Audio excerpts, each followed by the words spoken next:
সন্ধেয় চায়ের সাথে বা গরম ভাত ডালের সাথে যে কোনো ধরনের পকোড়া বা বড়া খেতে কে না ভালোবাসে।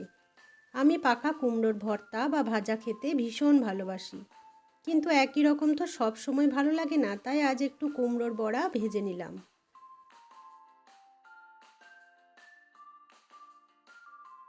কুমড়োটা ছোট ছোট টুকরো করে কেটে গরম জলে 5 মিনিটের জন্য একটু সিদ্ধ করে তারপর ঠান্ডা করে মেখে নিলাম।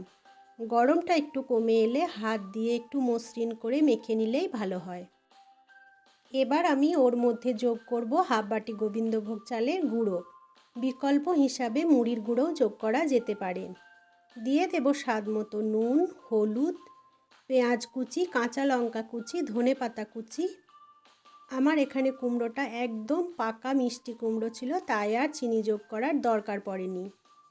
এবার সব কিছু ভালো করে চটকে মেখে নেব।